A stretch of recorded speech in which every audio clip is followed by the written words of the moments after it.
What's up, y'all? It's Lynsey here. Thank you so much for joining me. And today we're gonna just really talk about what's in my camera kit. I shoot a wide range of work. So some of that work would be portraits, photojournalism, a bit of commercial, a bit of documentary. And so this kit that I have been creating for the past 3 years is just what I need for any scenario. Some shoots are scheduled weeks in advance. Some other shoots are hours before. But this kit is gonna get everything that I need done in any scenario. Now let's get to what you really came to this video for, and that's the gear. I'm gonna start with the lenses first, then we'll move on to the cameras, so let's get to it. First up, we have the Canon RF 15 to 35mm f2.8 lens. Now, this is the widest lens that I carry in my kit. I found myself using it a lot for different scenarios, and so I went ahead and borrowed it instead of constantly borrowing it from a friend. Whenever I'm unsure of the space, I carry this lens. Now, most people may think or may use this lens primarily for, let's say, architecture or landscape or things of that nature, but I actually use it on some of the assignments that I have. And that's because I never know what type of scenario I'm gonna walk into. And plus, if I'm getting a wider shot of an environment, that allows me to tell a different piece of the story. Like, how does it feel to be in this space? You know, you getting to see everything that's within that scenario or that environment that can really portray just what I'm trying to tell in that particular story. I do use this for video as well on the cameras that I have.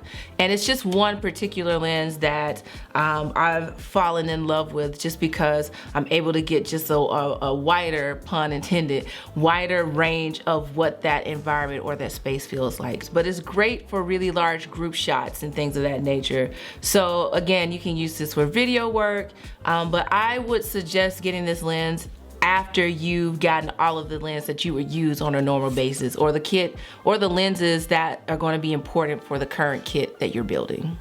Next up, we have the Canon RF 28 to 70 f2. Yo, this lens is a beast, and as you can see, it's pretty hefty too. When I owned the Canon 5D Mark III and the Mark IV, I would always use the 24 to 70 f2.8, and I thought that lens was, you know, really stellar. But when I transitioned over to mirrorless and needed a new wide angle lens, I chose this one just because of the f-stop. And man, when I'm telling you, this is the lens that I primarily use for anything that I'm working on. So just like the 15 to 35, this is another wide angle lens, but this one I use specifically for whether it's gonna be group shots, whether it's gonna be portraits. I have a variety of things that I can do with this particular lens. The f2 really helps out if I'm in scenarios where there may be low light, where I need to be using something fast. I will say that this is quite chunky, but don't let the weight like get in the way. Just know that with that f2, you're gonna have some images that are gonna be able to separate you from other people and their shots.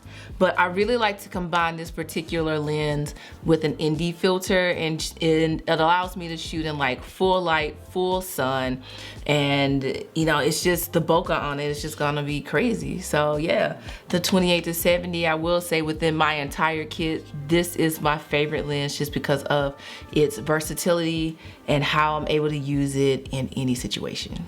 All right, the next lens I'm gonna talk about is the Canon RF 50mm f1.2. Now with this lens and it having an f-stop of 1.2, it definitely allows me to shoot in like the most special ways. You know, with that f1.2, of course, you have to make sure that the actual image is in focus because of that shallow depth of field. I'm also able to use this in a variety of situations. I primarily use it for portraiture, and especially if I'm in a scenario where I want to, you know, separate my subject from the background or just kind of separate them from the rest of the group. The f1.2 is going to be the choice that I have when it comes to making those creative decisions. I've always been of the school of thought where everyone should at least have one prime in their kit, and the 50mm is that prime that I have had in every kit of every system of cameras that I've ever owned. I personally believe everyone should have a 50mm lens in their kit to challenge you in having one focal length for a shoot, but we'll talk about that in another video. If you thought the Canon RF 28-70 f2 was a beast in low light, can you only imagine what this 1.2 will do in a situation? If you don't want to increase your ISO, then dropping down your f-stop could be advantageous depending on what the lighting scenario is or what your creative idea is in that moment. It adds a bit more character to your work, and it's just one of those lenses that I just love having in my kit no matter what. If I had to choose another 50, I'm pretty sure all of the other 50mm RF mount lenses are just as great, but this is my preference, and I love and cherish this lens. And last but not least, I have the Canon RF 70-200 f2.8. Every camera kit that I've owned, I've had a version of the 70-200. And the reason for this is, I have plenty of reasons why I have it. So I primarily use this lens for headshots. I may be doing, a bit of assignments where I can't get too close, so this will allow me to shoot from a further distance. I also love this lens because of its portraiture aspect. To have a bit more compression, a bit more of a tight and finished and polished look, I would prefer to use the 70-200 for those very singular individual headshots, just because I love how the look is for me. And when I'm shooting, let's say, photojournalism stuff, whether that's gonna be events or situations where I don't know how close or how much further back I'll be, I'll have one camera that has the wide angle lens, and then the other camera will always have the RF 70-200mm lens on it. With the 2.8 aperture on the 70-200, of course the low light aspect for me is really good, and just having that versatility of whether I want a medium shot or a tight shot on a situation, especially if I'm trying to tell the depth of a story. So the versatility of the Canon RF 70-200mm f2.8 is why it's always going to be on one of the camera bodies whenever I'm shooting. Now let's talk about the fun stuff. Let's talk about the cameras. Just like having the right lenses for your kit is essential, it's also important to have the type of cameras that you need for the job. Now I have currently, this is the Canon R5, and I also have the Canon R5C. And I use them both for very different reasons. At one point, I did have two R5s, but decided to trade in one of the R5 for the R5C to pair well with my Canon C70, one of the cinema cameras. So I also have the battery grips for these cameras.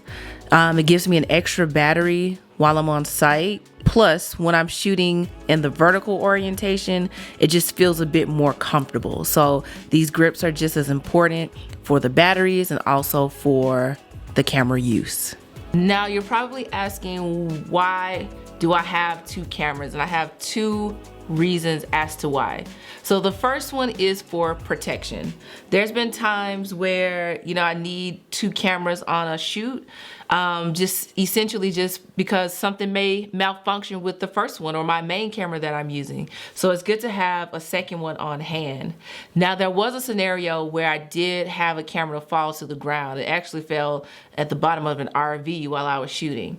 And thankfully, the camera and the lens still worked, but I can only imagine if I didn't have this second body, would have pretty much just been SOL, because I would not have had a backup to continue the shoot. So two cameras are better than one. I'm of that theory for a lot of things, but two is better than one.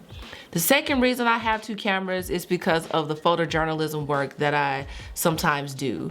So if I'm in a scenario where I'm not sure of what the space looks like, what I'm walking into, I just like to have two camera bodies on me walking into that space. Of course, earlier I said that you want to have one with a wide angle and then another one with the telephoto lens. So that gives me the advantage of, if I don't want to be too close to the situation, or I want to get, you know, another perspective or a unique shot, then I have two camera bodies versus having to change the lens every time that I need to.